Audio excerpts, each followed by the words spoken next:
प्रेयरने start करू असं मला वाटतं की ही गोष्ट जी मोठी गोष्ट आहे हे देवाच्या फार मोठी गोष्ट आहे. आपण तोंडाने बोलतो म्हणजे माणसाच्या शब्दाने नाही बोलू शकत ना, माणसाच्या ज्ञानाने या गोष्टी आपण बोलू शकतो. त्याच्यासाठी देवाचा प्रार्थना लागतो परिपूर्ण. त्यासाठी आपण प्रेयर चालू करून वाटलंच तर तुम्ही डोळे बंद करू शकता किंवा उभा राहू शकता. तुला धन्यवाद प्रभू, आम्ही तुला धन्यवाद देतो प्रभू. या वेळेबद्दल आम्ही तुला धन्यवाद देतो. तुला गौरव देतो, तुला उंच करतो. ही गोष्ट तुझ्याकडे फार मोठी होती की तुम्हाला या ठिकाणी घेऊन आलास माझ्या परमेश्वरा, जेणेकरून तुझी ओळख त्या प्रत्येक इथे बसलेल्या प्रत्येक व्यक्तीला व्हायची. होय ते बाप्पा, आता आम्ही जशी वचनातून चालू करणार आहोत परमेश्वरा, तुझी मोठी कृपा आम्ही स्वीकारतो. तुझ्या वचनामध्ये सर्व काही गोष्टी येतील. तुझ्या वचनामध्ये आरोग्य आहे, तुझ्या वचनामध्ये आशीर्वाद आहे माझ्या परमेश्वरा. तुझ्या वचनाने प्रभू आमच्या आत्मिक उघड माझ्या परमेश्वरा. प्रत्येकाला ऐकण्यासाठी कान देतो, ग्रहण करण्यासाठी अंतकरण दे माझ्या परमेश्वरा. आणि तुझ्याच नावाचा गौरव करू. सर्व गौरव आम्ही तुला देतो. सर्व गोष्टी आपण पुढचा वेळ आम्ही तुझ्या हातात समर्पित करतो. बराने नाही, पराक्रमाने नाही, पण तुझ्या आत्म्यावर कार्य सेवेचा सर्व गौरव मी तुला देतो. आणि जसे मी आता वचनात आम्ही जाणार आहोत, तुझ्या प्रभूचं बेस्ट वचन मी स्वीकार करतो येशूच्या नावात. Thank you Lord Jesus. सर्व गौरव तुला देतो येशूच्या नावात. आमेन. सर्वात पहिले आपण जाऊ स्टार्टिंगमध्ये बिगिनिंग सर्व गोष्टींचा.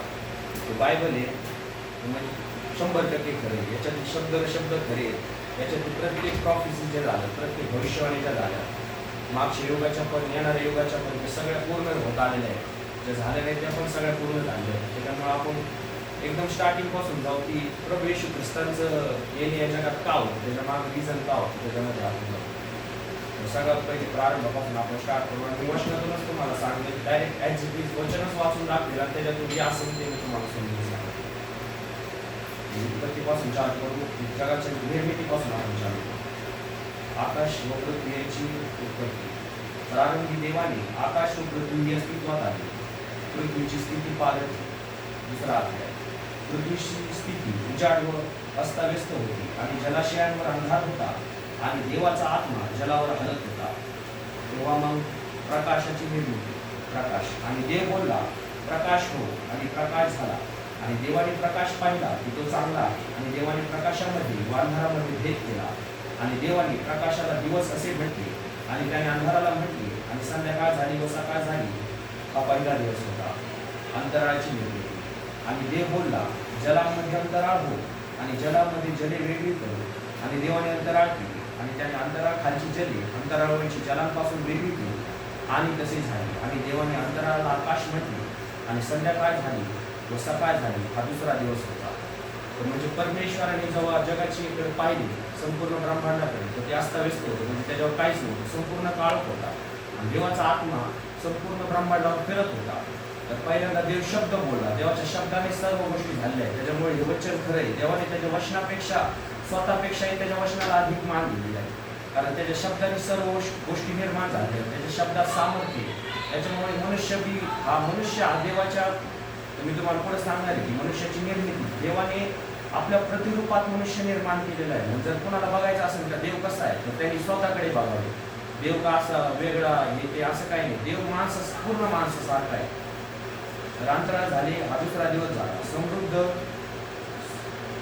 समुद्र व जमिनीची निर्मिती. आणि देव बोलला खालची जले एका ठिकाणी एकवट हो, आणि कोरडी भूमी दिसो. आणि तसे झाले. आणि देवाने कोरड्या भूमीला पृथ्वी म्हटली. आणि एकवट झालेल्या जलांना त्याने समुद्र म्हटले. आणि देवाने पाहिले की ते चांगले आहे. आमेन. समुद्र व जमीन वेगवेगळी करण्यात आली. तेव्हा झाले ते तिसऱ्या दिवशी सर्व गोष्टी निर्मित झाल्या. त्याच्यानंतर एका मागे 6 दिवस या सर्व वनस्पती निर्माण झाली. सूर्यचंद्र तारे निर्माण झाले. जलामध्ये जीव वनपशु, जलामध्ये वेगळे जीव, जमिनीतले वनपशु आणि आकाशातले पक्षी सर्व निर्माण झाले. तेव्हा मग देव बोलला आपण आपल्या प्रतिरूपात आपल्या प्रतिछायेसारखा मनुष्य निर्माण करू. आणि समुद्रावरल्या माशांवर आणि आकाशातल्या पक्ष्यांवर आणि गुराढोरांवर व सर्व पृथ्वीवर सरपटतो त्या प्रत्येक सरपटणाऱ्या जीवावर निपण करू. आणि देवाने आपल्या प्रतिरूपात मनुष्य अस्तित्वात आणला. देवाच्या प्रतिरूपात त्याने त्याला अस्तित्वात आणले. नर व नारी अशी त्याने त्यांना अस्तित्वात आणली. आणि देवाने त्यांना आशीर्वाद दिला. आणि देवाने त्यांना म्हटले तुम्ही सफळ व्हा आणि बंपट व्हा व पृथ्वी भरून टाका आणि ती हस्तगत करा आणि समुद्रातल्या माशांवर आणि आकाशातल्या पक्ष्यांवर व पृथ्वीवर हालचाल करणाऱ्या प्रत्येक जीवावर धनीपण करा. देवाने सर्व गोष्टी जग का अस्तित्वात आणले? कारण देवाने देव मनुष्यावर एवढा प्रेम करतो की सर्व गोष्टी मनुष्यासाठी निर्माण केलेल्या आहेत. मनुष्याला त्याने आपल्या प्रतिरूपात बनवलेले आहे. तुम्हाला कळते? आणि त्याच्यासाठी देवाने नर हे नारी अशीच दोन अस्तित्वात आणली. आता थर्ड जे झालंय त्याच्याकडे जास्त हे करायची काही गरज नाही. आणि आजच्या युगात आपण बघू शकतो की हे दिवस जसे चाललेत, म्हणजे हे तर मी डायरेक्ट म्हणेन की माझ्या बायबलच्या वाचनानुसार हे पूर्ण शेवटचे दिवस आहे. कारण मुलगा मुलाशी लग्न करतोय, मुलगी मुलीशी लग्न करतोय. देवाच्या विरुद्ध फार मोठा अपराध आहे. हा अपराध 4,000-4,500 वर्षापूर्वी पण करण्यात आला होता. तेव्हा देवाने सर्व जगाचा नाश पाण्याद्वारे केला होता. आणि आता जेव्हा जगाचा नाश होईल त्याच्या अगोदर देवाची इच्छा नाही की कोणत्याच माणसाचा नाश व्हावा. देव असं नाही, देव फार प्रेमळ आहे. तेव्हाच त्याला कधीच वाटत नाही की माणसाचा नाश व्हावा. आणि ह्याच कारणासाठी प्रभू येशू ख्रिस्त हेला जगामध्ये यावं लागतं. जर आपण पाहतो की लहान मुलगा असतो आणि त्याचे वडील असतात, तर तो लहान मुलगा म्हणतो पप्पा पप्पा तुम्ही माझं शर्ट घाला किंवा हे घाला. आता देव जो आहे तो आपले परमेश्वर आहे, तो आकाश आणि पृथ्वी भरून उरलेला आहे. तो मनुष्याच्या याच्यात म्हणजे असा राहू शकत नाही. तर त्याला देवाला हे देवाचे प्रेम याद्वारेच कळतं की त्याला एवढे दिवस आपल्यासाठी पूर्ण जगाच्या पापासाठी देवाला प्रभू येशू याच्या रूपाने जगात येऊन हे करावं लागलं, राहावं लागलं. त्याच्यावरून आपण त्याचं प्रेम समजतो. तर आपण बघू शकतो की पाप या जगात कसं आलं आपण ते बघू. देवाने मनुष्य निर्माण केले आणि त्यांना एदेन बागेत ठेवले. एदेन नावाची बाग जगामध्ये देवाने निर्माण केली आणि त्या ठिकाणी सर्व चांगली झाडे, पक्षी वगैरे सर्व त्यांच्यावर धनीपण करायला देवाने पुरुष व स्त्री त्यांना तिथे ठेवले. ते दोनच देवाने बनवले. स्त्रीची निर्मिती झाली अशी की पुरुष हा एकटा होता. तेव्हा देवाने पाहिले की देवाने सर्व गोष्टी निर्माण केल्या. तेव्हा देवाने म्हणले की हे छान आहे, हे उत्तम, हे चांगले. पण देवाने जेव्हा मनुष्याला निर्माण केलं तेव्हा त्याने म्हणला की हे बरं नाहीये, की हे ठीक नाहीये की मनुष्याने एकटं राहावं. म्हणून मी त्याच्या प्रतिरूपात त्याला सहाय्यक सोबतीचा साथीदार म्हणून मी स्त्रीला निर्माण केलं. म्हणून देवाने स्त्रीला बनवले. स्त्रीची निर्मिती झाली अशी की आदाम जो होता पहिला मनुष्य, याचं नाव आदाम ठेवलं होतं, म्हणजे सर्वांचा पिता. त्या नावाचा अर्थ होतो हिब्रू लँग्वेजमध्ये सर्वांचा पिता. तर त्याला एक दिवस परमेश्वराने गाठ झोप लागू दिली आणि त्याच्या फासलीतून एक फासली काढून त्याच्याद्वारे त्याने हवेची निर्मिती केली. मनुष्यांची दोन्ही निर्मिती ही झाली फक्त मातीच्या राहिली. परमेश्वराने जगातून माती घेतली आणि मातीद्वारे त्यांनी पुतळा केला. आणि त्या पुतळ्यात त्याने स्वतःचा श्वास फुटला आणि त्याच क्षणी आदाम हा जिवंत प्राणी झाला आणि हवा ही तशीच निर्मित झाली. तर आपण पाहतो की स्त्रीची उत्पत्ती झाली आणि त्यांनी जगात पाप आले कसे हे आपण वाचूया. आणि जे वन पशु देवाने केले होते त्या सर्वांपेक्षा साप धूर्त होता. तो स्त्रीला म्हणाला, तुम्ही बागेतल्या कोणत्याच झाडाचे फळ खाऊ नका असे देवाने म्हटले, हे खरे आहे काय? म्हणजे देवाने त्या बागेमध्ये जीवनाचे झाड आणि बरे वाईट जाणण्याचे झाड हे दोन्ही ठेवले होते. ते स्त्री भुलवतो कसा बघा, स्त्रीला सैतान भुलवतो कसा आपण ते पाहू. आणि देवाने म्हटले हे खरे आहे का? तेव्हा स्त्रीला सापाला म्हणाले, आम्ही बागेतल्या झाडाच्या फळांतून खावे, पण बागेच्या मध्यभागी जे झाड आहे त्याच्या फळांविषयी देवाने म्हटले, त्यातून तुम्ही खाऊ नका, त्याला शिवूही नका, नाहीतर तुम्ही मरा. म्हणजे या गोष्टीत आपण मरण पाहतो की जगात म्हणजे श्वास गेला आणि आपण डेड बॉडी झालो, याला लोक मरण म्हणतात. पण देवाच्या नजरेत मरण ही गोष्ट नाही. देवाच्या नजरेत मरण म्हणजे तुमची आणि माझी हा संबंध जो बॉन्डिंग आहे ती तुटली गेली. त्याला देवाच्या नजरेत त्याला मरण असं म्हणतात. देव असं म्हणत नाही की तुम्ही ते याच्या जगातून मेले म्हणजे तुमचं मरण झालं, असं नाही. पण देवासाठी मरण ही एक अशी गोष्ट आहे की तुमचा आणि त्याचा संबंध तुटला गेला, त्याला देव मरण म्हणतो. आणि ते मरण येतं कशाने? फक्त बरं वाईट जाणण्याच्या जे झाडाचं फळ आहे ते खाल्ल्याने. कारण त्याच्या अगोदर ते नीतिमान बनवले गेले होते. त्यांना माहीत नव्हतं की बरं काय आहे वाईट काय, कुठली गोष्टीचं त्यांना ज्ञात नव्हती. त्याच्यामुळे ते पूर्ण देवाच्या प्रतिरूपात बनवले गेले होते. त्यातून तुम्ही खाऊ नका. आणि साप स्त्रीला म्हणाला, तुम्ही खरोखर मरणार नाही. साप हा स्त्रीला बोलवतो की तुम्ही मरणार नाही त्या गोष्टीतून, कारण देव जाणतो की तुम्ही त्यातून खाल त्याच दिवशी तुमचे डोळे उघडतील व तुम्ही देवाप्रमाणे बरे वाईट जाणणारे व्हाल. म्हणजे स्त्रीला साप म्हणतो तुम्ही देवासारखे व्हाल. म्हणजे तो भुलवतो कसा आहे आपण हे पाहू. सैतान म्हणू किंवा साप म्हणू ते केव्हाच असे भीतीदायक आपण पिक्चरमध्ये पाहतो की असं एकदम डेंजर आणि असं भूत वगैरे हडळीन असं म्हणतो आपण की ते एकदम भीती दाखवून आपल्याला भीती दाखवतो, पण ते तसं नाही. तो भुलवणार आहे, तो माणसांच्या विचाराशी खेळतो, त्याच्यात त्याला गुंतवून टाकतो. दुसरीला म्हणाला की मी तुम्हाला पूर्ण देवाच्या रूपासारखे व्हा, तुम्ही म्हणजे देवन तुम्ही एक व्हा. आणि देवाने ऑलरेडीच त्यांना की त्यांच्या याच्यातच बनवलं होतं, प्रतिरूपातच बनवलं होतं. देवात आणि त्यांच्यात काही फरक नव्हता. त्याच्यामुळे स्त्रीने जेव्हा पाहिलं की ते झाड खायला चांगले व डोळ्याला आनंद देणारे आहे व आपणाला शहाणे करण्यासाठी ते झाडिष्ट आहे, तेव्हा तिने फळातले घेतले आणि खाल्ले आणि तिने आपल्या नवऱ्यालाही दिले. तिने ते फळ खाल्लं आणि तिच्या नवऱ्यालाही दिलं. मग झालं असं, नंतर देव प्रत्येक दिवशी म्हणजे त्यांना आहे ना भेटायला येत होता.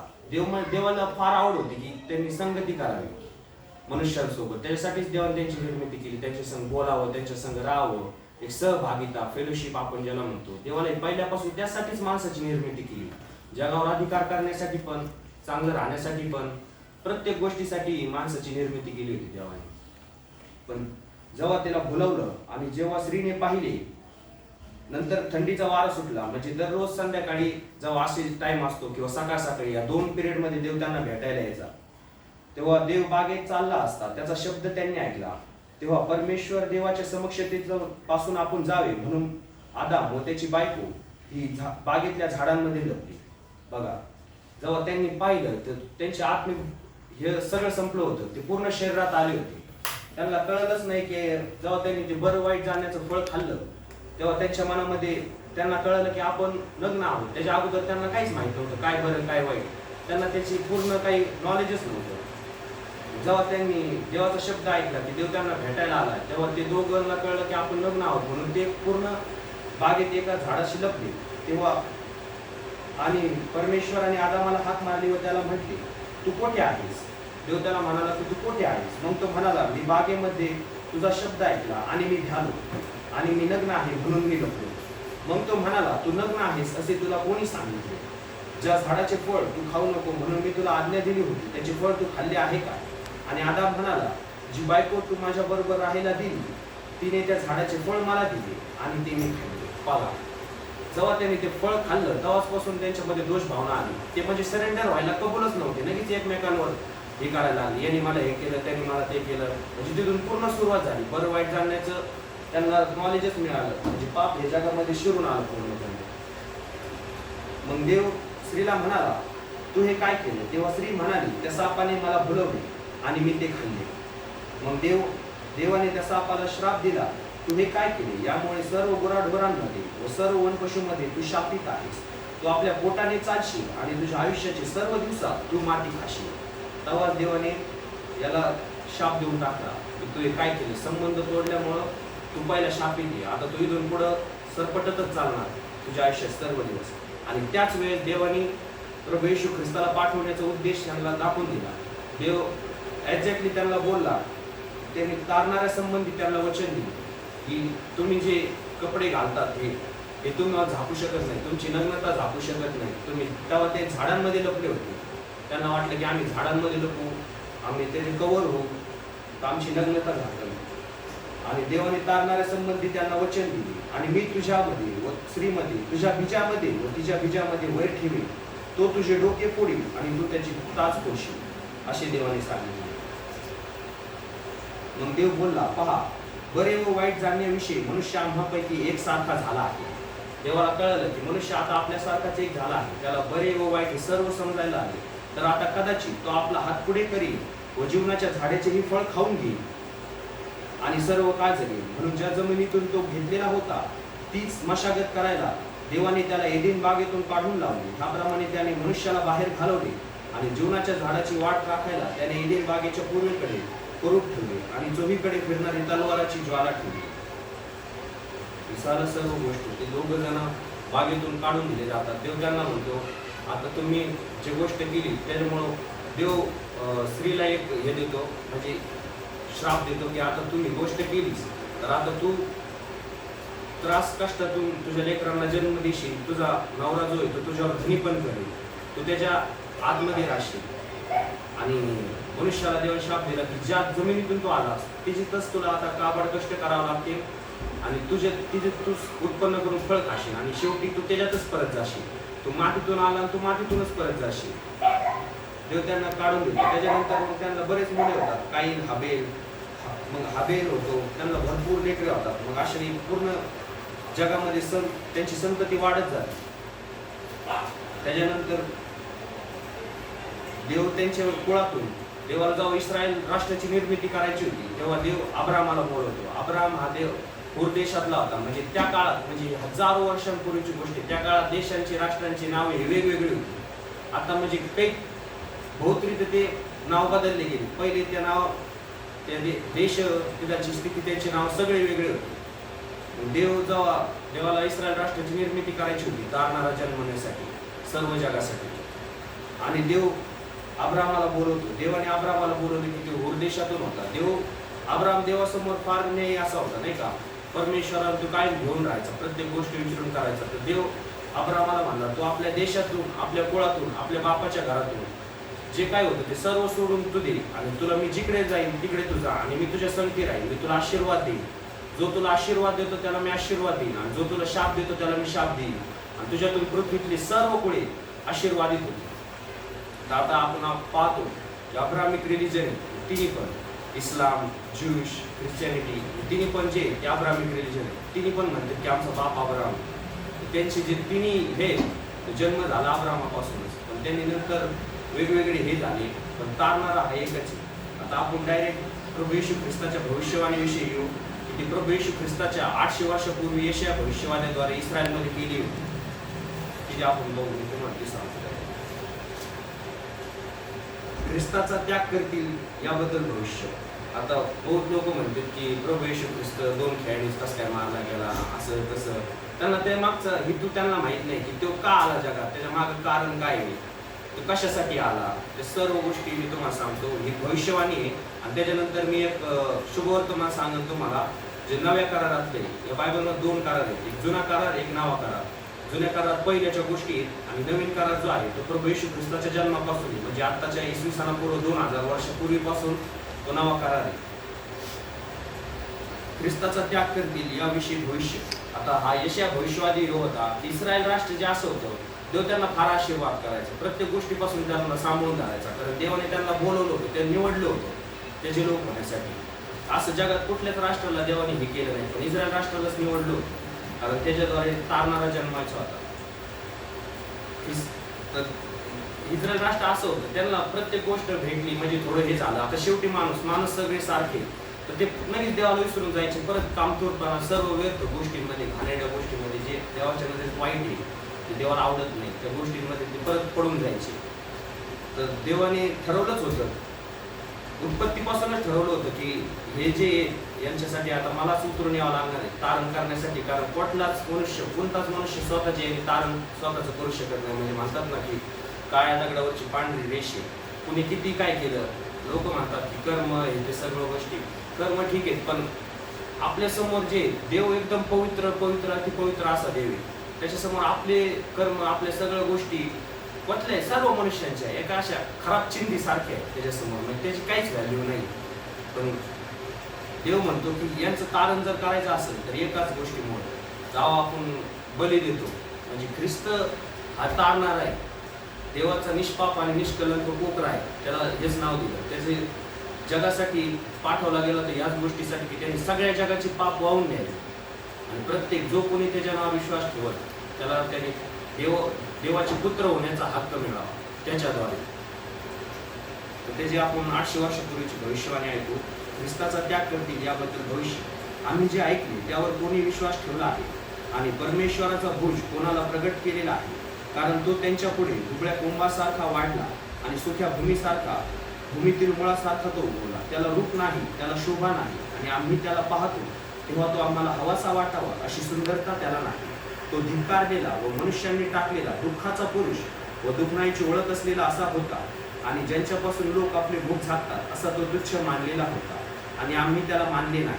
म्हणजे ही भविष्यवाणी प्रभू येशू ख्रिस्ताच्या जन्माच्या 800 वर्षापूर्वीच अशा भविष्यवाणीने आत्म्यात प्रेरित होऊन दिली होती की सर्व लोकांसाठी जे जे तिथे होते त्यांच्यासाठी भविष्यवाणी ख्रिस्ताची त्यांनी केली होती. जगाचे प्रायश्चित करण्यासाठी ख्रिस्ताचे दुःख सहन, म्हणजे त्यांनी 800 वर्षापूर्वी सांगितली होती की तो कसा राहील, लोक त्याचा कसा त्याग करतील, तो आमच्यातलाच राहील, तरी आम्ही त्याच्यावर विश्वास ठेवणार नाही. सर्व गोष्टी खचितच त्याने आमची दुःखनी आपणावर घेतली आणि आमचे दुःखे उचलून घेतले आहे. आम्ही त्याला मारलेला, देवाने हाणलेला आणि पेडलेला असे मानले, परंतु तो आमच्या अपराधांमुळे घायल झालेला होता. तो निष्पाप व निष्कलंक होता, त्याने कुठलंच पाप जाणलंच नाही. देवाने त्याला पाप केलं, कारण जो कोणी त्याच्या रक्तावर विश्वास ठेवतो, त्याच्या बलिदानावर विश्वास ठेवतो, आपल्या दुःखामुळे आमची दुःखे उचलून घेतली आणि आम्ही त्याला मारलेला, देवाने हाणलेला असे पेडलेले असे मानले, परंतु तो आमच्या अपराधांमुळे घायल झालेला होता. त्या सर्व गोष्टी आपल्यामुळे, म्हणजे सर्व जगामुळे त्याच्यावर त्याला लादण्यात आल्या. तो आमच्या अन्यायांमुळे चेचलेला होता, आमची शांती साधण्याची शिक्षा त्याच्यावर पडली होती आणि त्याला मारलेला, फटक्यांनी आम्हास आरोग्य मिळाले आहे. बघा किती सुंदर वचन आहे की त्याला मारलेल्या फटक्यांनी, म्हणजे प्रभू येशू ख्रिस्त त्यावेळेस इस्रायलमध्ये रोमन एम्पायरचं राज्य होतं आणि त्यावेळेसची शिक्षा म्हणजे ते ज्यांना शिक्षा द्यायची ती असाधारण अशी होती, म्हणजे ती कुठलाच मनुष्य सहनच करू शकत नाही. प्रभू येशू ख्रिस्ताला 39 फटके मारण्यात आले. ते कशासाठी? उत्पत्तीपासून नवा करार जिथपर्यंत जेवढे हे अध्याय आहेत बायबलचे, ते पूर्ण 39 अध्याय आहेत. प्रत्येक अध्यायासाठी, प्रत्येक पिढीसाठी, प्रत्येक याच्यासाठी, जुने बी आणि येणारे बी, प्रत्येकासाठी 39 फटके पूर्ण टोटल त्याला मारण्यात आले.